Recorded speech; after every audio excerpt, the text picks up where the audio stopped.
दुपारी अशी माहिती मिळाली की पालिकेचे जे अधिकारी लाच घेतात, पालिकेचे अधिकारी जो भ्रष्टाचार करतात, त्या पालिकेच्या मुख्यालयाच्या समोर एक पार्किंग आहे, जिंजर हॉटेल आहे, तिथं पालिकेच्या अधिकाऱ्यांच्या गाड्या पार्क होतात. तर त्या ठिकाणी एक इसम गाडीमध्ये पैसे ठेवतानाचा फोटो आमच्याकडे आला आणि सांगितले की आम्हाला निरोप आला असा, म्हणजे आमच्या गुप्तचर विभागाकडून, की अशाच्या प्रकारच्या हे भ्रष्टाचाराचे पैसे 3 बॅगा ह्या गाडीमध्ये ठेवलेले आहेत. त्या गाडीचा नंबर होता 5805 जो, आणि दुपारी 3ला आम्हाला कळल्यानंतर आम्ही पूर्ण यंत्रणा लावून फिल्डिंग लावून त्या गाडीपर्यंत रेट टाकसपर्यंत ती बातमी लीक झाली. त्या गाडीतून ते पैसे ट्रान्सफर करून ह्या गाडीमध्ये आणले होते आणि आम्ही पाठला केला. हा माणूस कॉर्नर आल्यानंतर गायब झाला.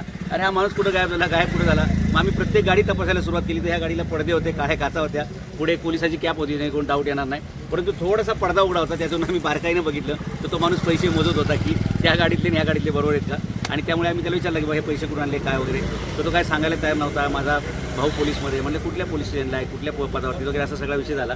आणि अक्षरशः आम्ही त्याला प्रश्न विचारल्यानंतर तो गाडी सोडूनच पळून गेला.